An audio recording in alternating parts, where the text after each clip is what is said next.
Assalamualaikum warahmatullahi wabarakatuh. Bismillahirrahmanirrahim. Alhamdulillahilladzi hadana li hadza wa ma kunna nahtadiya laula an hadana Allah. Shalatan wa salaman daiman ala habibina wa syafiina wa qurrati a'yunina sayyidina Muhammad ibn Abdullah wa ala alihi wa sahbihi ajmain. Hadirin hadirat yang dimuliakan Allah Subhanahu wa taala, alhamdulillah pagi ini Allah mengizinkan kita bisa bertemu dalam forum komunikasi penghafal Quran Hammasah Halaqah Mudarosah Manal Islam setiap Ahad Legi yang pertemuan perdana edisi 001 Ahad Legi tanggal 17 September tahun 2023 bertepatan 2 Rabiul Awal 1445. Semoga Allah Subhanahu wa taala memberikan kita kemudahan pagi ini kita bisa hadir, dan semoga pertemuan yang selanjutnya akan datang bulan Oktober atau Ahad lagi di bulan Oktober kita bertemu lagi untuk melanjutkan sesi yang kedua, yaitu juz 11 sampai 20. Di sini kami akan menyampaikan taujih singkat atau motivasi. Sebenarnya motivasi ini lebih pantasnya saya merasa saya juga harus belajar dari motivasi ini. Semoga ini bermanfaat bagi saya, menjadi pengingat dan kepada hadirin hadirat semuanya. Ada dua poin yang mau saya sampaikan. Pertama, yang mau mencatat silakan, yang enggak mencatat silakan dengarkan ya. Yang pertama adalah terkait masalah kuantum kebahagiaan di dunia. Kalau orang bertanya bagaimana kita bahagia di dunia, apakah bahagia itu dengan harta? Ternyata tidak juga ya. Saya pernah nyampaikan di setiap ceramah saya. Anda semua kenal yang namanya Bill Gates? Kenal ya? Bill Gates siapa? Orang Amerika ya. Tapi ada berdarah Yahudi mungkin. Bill Gates ini hartanya kalau dihitung itu hampir 1000 triliun. Kita bayangkan coba. Lihat uangnya belum pernah. Hartanya 1000 triliun, tetapi Bill Gates ini di usia pernikahan yang sekitar 20 tahun itu kemudian bercerai dengan istrinya. Bercerainya itu tahun 2021 ketika puncak-puncak corona Covid tahun sekitar Juni-Juli itu bercerai. Artinya kebahagiaan itu tidak bisa diukur dengan harta. 1000 triliun itu tidak bisa menahan badai rumah tangga. 1000 triliun tidak bisa menjamin keutuhan rumah tangga. Artinya kebahagiaan rumah tangga, keluarga tidak bergantung kepada uang. Lah terus bergantung dengan apa? Karena itu paling nggak ada 5 hal ya yang membuat kita ini bahagia. Yang pertama adalah bahagia dunia. Pertama adalah auladun salihuna, anak-anak yang saleh. Makanya anak saleh ini menjadi amal jariah. Dia menjadi amal yang tidak akan habis. Ketika orang sudah mati, dia punya anak yang mendoakan ke orang tuanya, itu menjadi, atau anak yang soleh ya, keberadaan dia anak yang soleh itu sudah menjadi investasi luar biasa dari orang tua ya. Yang kedua, mujtama'un soleh, bahagia di dunia adalah ketika kita hidup dalam sebuah masyarakat yang soleh. Masyarakat yang soleh banyak kejujuran di sana. Masyarakat yang soleh tidak ada yang namanya kegaduhan. Masyarakat yang soleh maka semua mimpi itu rata-rata mimpi yang benar. Itu orang masyarakat yang soleh. Kalau di Indonesia saya kurang paham. Kalau orang bilang ke saya tentang mimpinya, saya menyatakan saya meragukan mimpi Anda. Karena kita hidup di negara yang penuh hoak, Indonesia. Yang ketiga, suhulatul amal salihah. Kebahagiaan dunia adalah ketika Allah memberikan kita kemudahan beramal soleh. Termasuk panjenengan semua bisa datang ke tempat ini. Ini tidak mungkin terjadi kalau tanpa kemudahan. Dilalah ya. Dilalah rezeki ada bisa berangkat, rezeki, kesehatan, longgar, ada yang nganter ya. Dan seterusnya. Kemudian juga tahu undangannya, semangat, akhirnya hadir. Maka kita dimudahkan ke tempat ini luar biasa ya. Nikmat, kebahagiaan dunia. Kemudian yang keempat, nuzulur rahmat was sakinah. Yaitu turunnya rahmat Allah dan ketenangan. Ketika kita bersama di majelis Quran, maka di sana ada rasa ketenangan yang luar biasa ya. Kemudian yang kelima, bahagia di dunia adalah kulla yaumin ma'al Quran. Ketika kita menjadikan setiap hari-hari kita bersama Quran. Artinya apa? Mulailah hari-hari kita dengan Quran dan akhiri hari kita dengan Al-Quran. Maka Utsman bin Affan, beliau orang yang sangat cinta Quran, ketika meninggal pun ya di tangan pemberontak, beliau dalam kondisi membaca Al-Quran. orang meninggal dunia itu sesuai dengan bagaimana kebiasaannya. Kalau kebiasaannya sholat malam, biidnillah meninggal sholat malam. Kalau kebiasaannya sering puasa, meninggal biidnillah dalam keadaan puasa.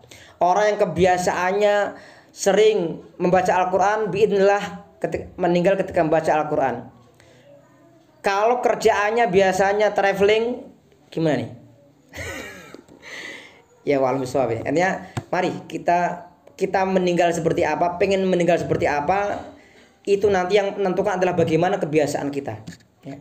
Alangkah indahnya ketika seorang meninggal dalam keadaan bersama Al-Quran.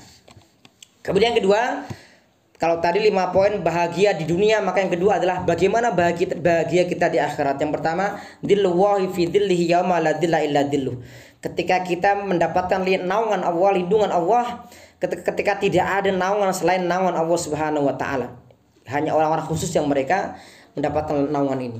Yang kedua adalah ketika seorang mendapatkan hisab yang mudah, fa amma man utiya kitabahu biyamini fasawfa yuhasabu hisaban yasira.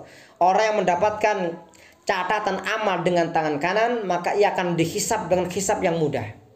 Itu yang kedua. Kebahagiaan yang ketiga adalah waridwanu minallahi akbar. Mendapatkan ridha Allah Subhanahu wa taala. Kalau orang sudah mendapatkan ridha Allah, maka semua yang terasa berat, hari kiamat yang dahsyat ya. Kita bayangkan aja ya.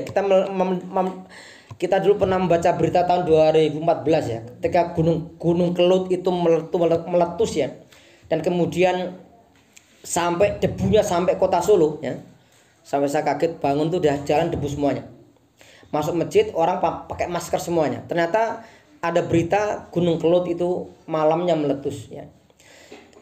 Kita melihat hal seperti itu dahsyatnya luar biasa. Bagaimana kalau seandainya gambaran Al-Quran tentang hari kiamat misalkan, wajumi asyamsu wal qamar, ketika matahari bulan bertemu, kita bayangkan betapa dahsyatnya benturan antara matahari bulan. Idza syamsu kuwirat, ketika matahari kuwirat at-takwir, mengalami getaran atau kedahsyatannya itu ya. Luar biasa dia. Yang keempat, kebahagiaan yang keempat adalah syafaatul Quran. Ketika kita mendapatkan syafaat Al-Quran. Oleh karena itu, pertemuan kita di pertemuan forum perdana ini, dan insya Allah kita lanjutkan seterusnya ya. Istiqomah seterusnya, ini menjadi bagian kita semuanya untuk mengambil inspirasi dari sebuah hadis, Iqra'ul Qur'ana fa innahu ya'ti yaumal qiyamah syafi'a li ashabi. Bacalah Quran karena ia akan datang pada hari kiamat memberikan syafaat kepada orang-orang yang bersama dengan Quran, yang membacanya. Membaca ini ya membaca baik dengan melihat langsung, membaca dengan hafalan, dan tentunya difahami dan diamalkan.